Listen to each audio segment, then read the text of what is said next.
দত্তাবাদ কাণ্ডে অর্থাৎ স্বর্ণ ব্যবসায়ী খুনের ঘটনায় বিডিওর আগাম জামিন খারিজ করে দেওয়া হলো। রাজগঞ্জের বিডিও প্রশান্ত বর্মনের নাম জড়িয়েছিল, তার আগাম জামিন খারিজ করে দিল বারাসাত আদালত। কি তথ্য রয়েছে আরো বিস্তারিত আমরা জানবো আমাদের প্রতিনিধি সৌভিক মজুমদারের কাছ থেকে। সৌভিক, দেখো, শুধুমাত্র যে তার আগাম জামিন খারিজ করা হয়েছে তেমনটা নয়, আগামী 72 ঘন্টার মধ্যে তাকে আবারও জেলা আদালতে গিয়ে আত্মসমর্পণ করতে হবে, এই নির্দেশই কলকাতা হাইকোর্টের তরফ থেকে দেওয়া হয়েছে। বিডিও প্রশান্ত বর্মনের আইনজীবীদের বক্তব্য ছিল 72 ঘন্টার পরিবর্তে 7 দিন সময় দেওয়া হোক, কিন্তু কলকাতা হাইকোর্টের বক্তব্য হচ্ছে যে 72 ঘন্টাটাই অনেক বেশি সময় বা পর্যাপ্ত সময়, ফলে আর বাড়তি সময় দেওয়ার কোনো রকম প্রয়োজন নেই বলে কলকাতা হাইকোর্ট মনে করছে। এর পাশাপাশি কলকাতা হাইকোর্টের যেটা পর্যবেক্ষণ সেটা হচ্ছে যে এই ধরনের যে গুরুতর অপরাধের যে মামলাগুলো আসে, অর্থাৎ খুনের মতো, ধর্ষণের মতো এই ধরনের গুরুত্বপূর্ণ মামলার ক্ষেত্রে আগাম জামিনের আবেদন বিচার করতে গেলে বা জামিনের আবেদন বিচার করতে গেলে বিচারকদের অনেকগুলো বিষয় খতিয়ে দেখতে হয়। প্রথমত সেই ব্যক্তির কি প্রোফাইল রয়েছে সেটা খতিয়ে দেখতে হয়, সেই ব্যক্তির অন্য কোথাও পালিয়ে যাওয়ার সম্ভাবনা রয়েছে কিনা,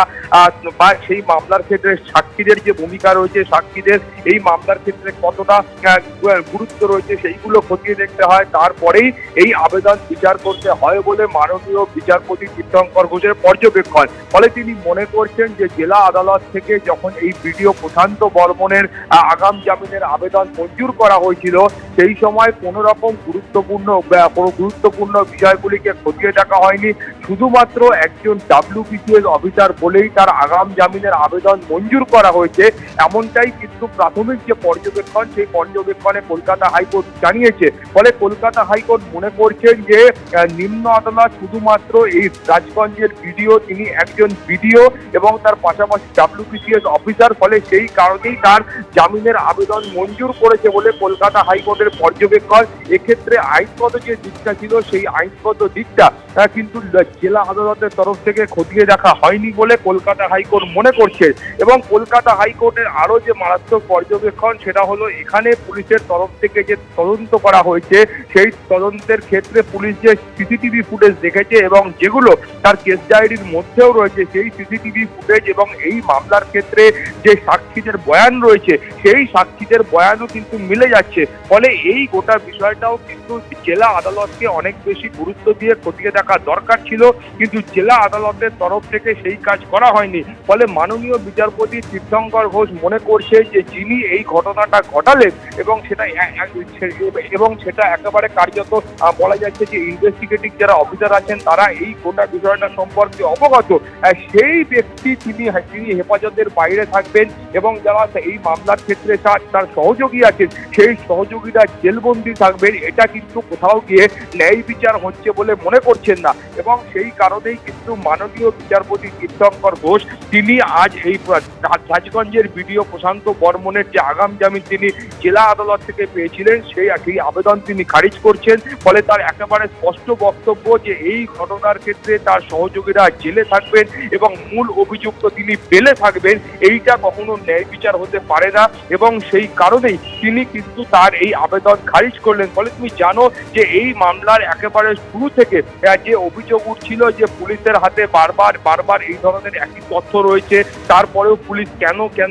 কোনো রকম পদক্ষেপ এই ভিডিওর বিরুদ্ধে তারা গ্রহণ করছে না, যেখানে সিসিটিভিতে ফুটেজে দেখা গিয়েছে যে অপহরণের মতো ঘটনা ঘটছে, সেটাও একেবারে নীলবাতি লাগানো গাড়িতে এই ধরনের অভিযোগ করা হচ্ছে। ফলে তারপরেও কেন রাজগঞ্জের ভিডিওকে হেফাজতে নেওয়া হচ্ছে না সেই প্রশ্ন কিন্তু বারবার উঠেছিল এবং তার প্রেক্ষিতে আমরা দেখলাম যে জেলা আদালত থেকে গত 26শে নভেম্বর এবং 29শে নভেম্বর সেই সময় আমরা দেখলাম দুটি নির্দেশ এবং এই দুটি নির্দেশের প্রেক্ষিতে রাজগঞ্জের ভিডিওর যে আগাম জামিনের আবেদন ছিল সেই আগাম জামিনের আবেদন মঞ্জুর করা হলো এবং যখন এই আগাম জামিনের আবেদন মঞ্জুর করা হলো আর কিছু সময় পরেই আমরা দেখলাম পুলিশের তরফ থেকে তারা সিদ্ধান্ত নিলেন যে জেলা আদালতের এই সিদ্ধান্তকে কলকাতা হাইকোর্টে তারা চ্যালেঞ্জ করবেন এবং সেই কাজ তারা করলেন। এবং আজকে যখন শুনানি হয়, দীর্ঘ শুনানির পরে কলকাতা হাইকোর্টের যে নির্দেশ সেই নির্দেশে স্পষ্টত বলা হলো যে এই যে রাজগঞ্জের বিডিওর আগাম জামিনের আবেদন জেলা আদালত মঞ্জুর করেছিল তার কোনো রকম যুক্তিগ্রাহ্য কারণ নেই। কেন জেলা আদালত তার আগাম জামিনের আবেদন মঞ্জুর করলো তার কোনো রকম গ্রহণযোগ্য ব্যাখ্যা কিন্তু জেলা আদালতের যে রায় ছিল সেই রায় দেওয়া হয়নি। কোনো আইনগত কারণ উল্লেখ করা হয়নি। শুধুমাত্র একজন WBCS অফিসার এবং তিনি সেই সময় কর্তব্যরত ছিলেন এই ধরনের একটা গ্রাউন্ডে বা এই ধরনের একটা যুক্তিতে তার আগাম জামিনের আবেদন মঞ্জুর করা হয়েছিল বলে কলকাতা হাইকোর্ট মনে করছেন এবং প্রাথমিকভাবে কলকাতা হাইকোর্ট যেটা মনে করছেন যে যারা এই ঘটনায় তার সহযোগী ছিলেন সেই সহযোগীদের গ্রেফতার করা হয়েছে। ফলে সেই সহযোগীরা যদি জেলে থাকেন এবং তারপরে যিনি এই ঘটনার ক্ষেত্রে মাস্টার মাইন্ড বলা যায় কার্যত তিনি যদি বেলে থাকেন ফলে সেটা খুব বেশি ন্যায় বিচার হবে বলে মনে করছেন না এবং সেই কারণেই কিন্তু কলকাতা হাইকোর্ট তার আগাম জামিনের আবেদন আজকে খারিজ করেছে। ফলে তুমি বুঝতে পারছো যে একেবারে 72 ঘন্টা সময় বেঁধে দেওয়া হয়েছে। এই 72 ঘন্টার মধ্যে রাজগঞ্জের বিডিওকে জেলা আদালতে গিয়ে আত্মসমর্পণ করতে হবে এবং কলকাতা হাইকোর্টের বার্তা সেটা কিন্তু খুব স্পষ্ট যে শুধুমাত্র একজন WBCS অফিসার বলেই তার আগাম জামিনের আবেদন জেলা আদালত মঞ্জুর করতে পারেন না। একেবারে সঙ্গে থাকো সৌভিক, অর্থাৎ বারাসাত কোর্ট তার আগাম জামিনের আবেদন এর আগে মঞ্জুর করেছিল কিন্তু কলকাতা হাইকোর্ট সেই আগাম জামিনের আবেদন খারিজ করে দিল। শুধু তাই নয়, কলকাতা হাইকোর্টের নির্দেশে আগামী 72 ঘন্টার মধ্যে নিম্ন আদালতে তাকে আত্মসমর্পণ করতে হবে এবং এক্ষেত্রে কলকাতা হাইকোর্ট মনে করছে যে শুধু একজন WBCS অফিসার বলেই তার আগাম জামিন মঞ্জুর করা হয়েছিল। ঠিক আর কি জানা যাচ্ছে কলকাতা হাইকোর্ট সূত্রে? সৌভিক মজুমদার আমাদের সঙ্গে টেলিফোনে রয়েছেন। সৌভিক, এক্ষেত্রে বারাসাত কোর্টের নির্দেশের সমালোচনায় কলকাতা হাইকোর্ট ঠিক কি বলল, কি হলো আদালতে? দেখো, কলকাতা হাইকোর্টের যুক্তি হলো যে এই ধরনের যখন হিনিয়াস ক্রাইম হয় বা এই ধরনের যখন গুরুতর কোনো অপরাধ হয় সেই সময় কিন্তু যখন জামিনের আবেদন বা আগাম জামিনের আবেদন কেউ করেন সেই সময় জেলা আদালতকে বা নিম্ন আদালতকে অনেকগুলি বিষয় খতিয়ে দেখতে হয় এবং সেই বিষয়গুলির মধ্যে যে ব্যক্তি তিনি এই ঘটনার ক্ষেত্রে মূল অভিযুক্ত সেই ব্যক্তির কি প্রোফাইল রয়েছে সেটা যেমন খতিয়ে দেখতে হয়, তার পাশাপাশি এই ঘটনায় যারা সাক্ষী রয়েছেন বা যা তথ্য প্রমাণ রয়েছে সেগুলো ক্ষতিগ্রস্ত হওয়ার বা সাক্ষীদের আক্রান্ত হওয়ার সম্ভাবনা কতটা থাকে, অন্যান্য বিষয়বস্তু প্রভাবিত হওয়ার সম্ভাবনা কতটা থাকে, এই সমস্ত কিছু খতিয়ে দেখে তারপরেই একজন ব্যক্তির বা একজন অভিযুক্তর জামিন বা আগাম জামিনের আবেদন মঞ্জুর করতে হয় জেলা আদালতকে। কিন্তু এখানে কলকাতা হাইকোর্ট মনে করছেন যে এই বিডিও প্রশান্ত বর্মনের ক্ষেত্রে যখন তার জামিনের আবেদন আগাম জামিনের আবেদন মঞ্জুর করা হলো সেটা দুটি নির্দেশের মাধ্যমে, প্রথমটি 26শে নভেম্বর এবং তারপরে 29শে নভেম্বর। সেই সময় যারা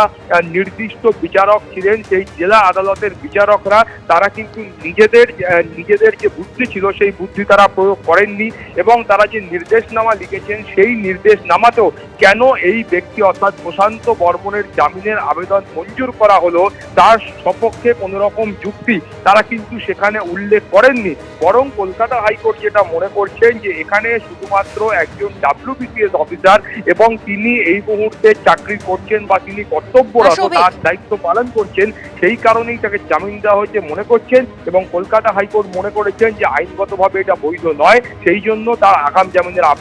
জামিনের যে আবেদন জেলা আদালত মঞ্জুর করেছিল আজকে কলকাতা হাইকোর্ট সেটা খারিজ করলো।